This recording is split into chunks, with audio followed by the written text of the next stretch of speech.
Assalamualaikum warahmatullahi wabarakatuh. Kami dari kelompok 7 akan mempresentasikan tentang administrasi tata laksana. bersama saya Hanifah Putri Aziza. Saya Zarifah Lara Rozianti. Selamat menyaksikan.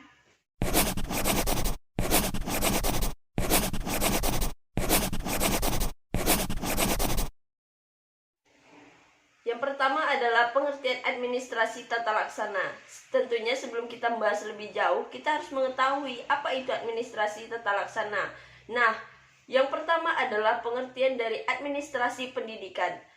Adalah suatu ilmu yang dipelajari untuk menata sumber daya pendidikan seperti manusia, sumber belajar, pengalaman belajar, guna tercapainya pendidikan yang optimal dan produktif. Dan juga suasana yang baik dan menyenangkan guna tercapainya tujuan pendidikan. Nah, yang kedua, ketika kita berbicara tentang tata laksana, maka itu sama saja kita membicarakan tentang tata usaha. Nah, apa sih tata laksana itu sendiri? Tata laksana adalah suatu kegiatan yang menentukan dalam suatu organisasi. Maknanya, dia adalah bahan keterangan untuk pimpinan. Nah, tata laksana ini mencakup mengenai tentang pencatatan, mengirim, mengolah, menggandakan, dan menyimpan. Jadi, kesimpulan dari administrasi tata laksana ini adalah semua mekanisme yang dapat membantu, memperlancar, meningkatkan aktivitas dan efisiensi dalam suatu administrasi agar dalam menyediakan informasi dan data yang dibutuhkan.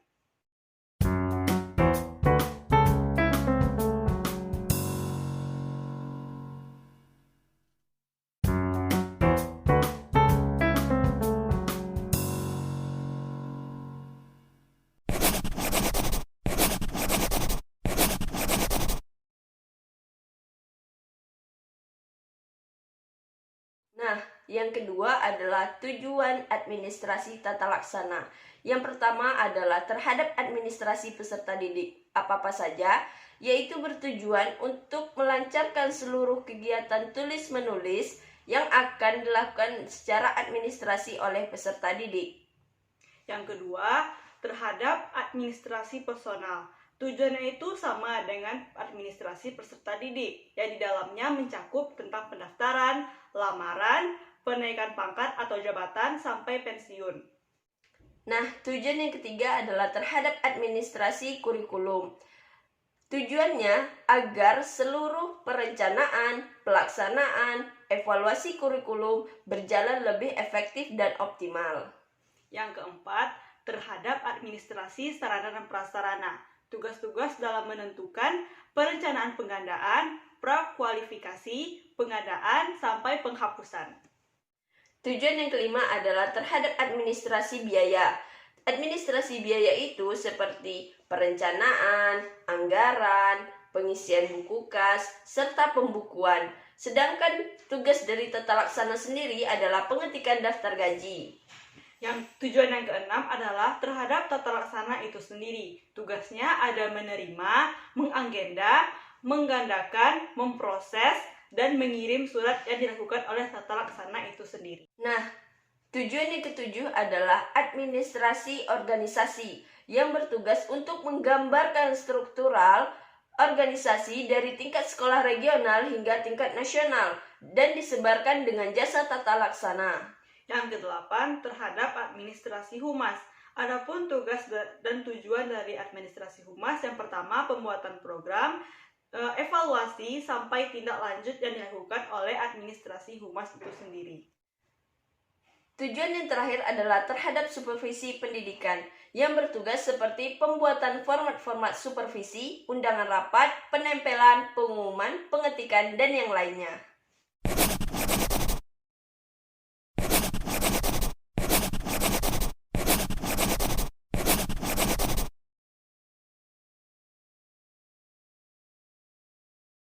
Nah, pembahasan yang ketiga yakni komponen tata laksana. Komponen yaitu unsur-unsur yang menjadi fondasi dalam tata laksana yang dijabarkan menjadi 5 komponen. Yang pertama, surat kedinasan. Surat kedinasan adalah surat resmi yang memiliki format tertentu yang dikirim dari lembaga atau instansi tertentu.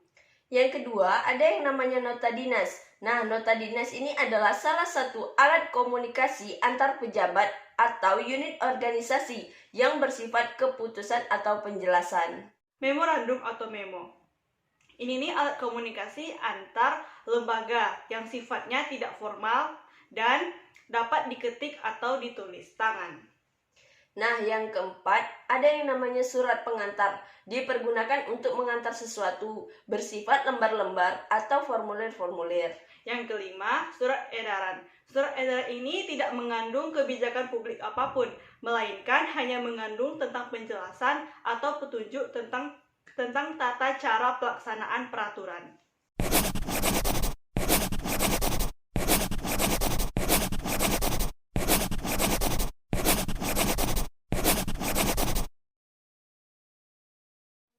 Nah, selanjutnya adalah tugas-tugas administrasi tata laksana, yang berarti apa saja yang harus dilakukan oleh administrasi tata laksana. Ada 7 tugas. Yang pertama adalah manajemen kurikulum. Nah, di mana administrasi tata laksana bertugas untuk melakukan penulisan ke papan tulis besar yang sudah diarahkan oleh kepala sekolah dan beberapa guru. Yang kedua, manajemen siswa, di mana ada 6 tugas. Yang pertama, mendaftarkan calon siswa. Yang kedua, mengisi buku induk. Yang ketiga, mengisi atau mengatur warkat apabila ada siswa yang melakukan pemindahan sekolah.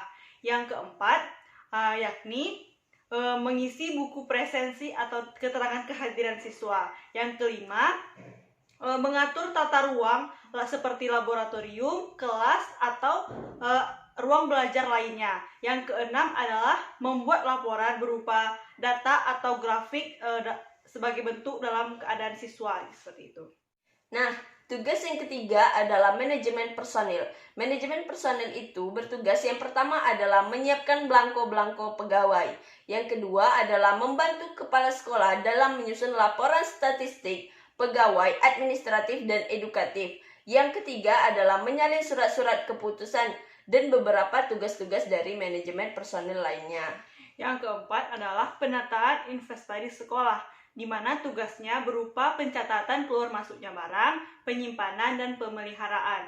Pencatatan ini berupa seperti apakah barang ini dipinjamkan, digunakan, dihibahkan, atau disingkirkan. Selanjutnya, tugas-tugas administrasi tata laksana yang kelima adalah penataan surat menyurat. Itu dibagi menjadi 3. Yang pertama adalah mengurus surat-surat masuk. Yang kedua adalah menyimpan atau mengarsipkan surat menyurat. Dan yang ketiga adalah pengurusan surat-surat keluar. Yang keenam, keuangan. Keuangan sini berarti kita berbicara tentang bendahara. Bendahara di sini mengatur tentang gaji pegawai dan uang otoritas pegawai. Poin yang ketujuh adalah manajemen sarana. Manajemen sarana ini adalah bertugas untuk inventaris dan mendaftar, mendata, dan menyusun apa-apa saja sarana-sarana atau fasilitas-fasilitas yang dibutuhkan oleh sekolah.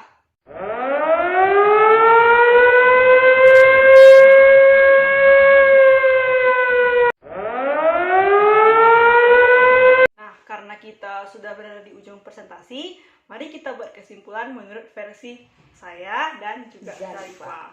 Nah, menurut Hanifah nih ya, tata laksana itu bagian terpenting dalam sekolah. Karena dalam tata laksana itu, di sana juga bertugas dalam pendataan segala hal bentuk kegiatan sekolah. Gitu.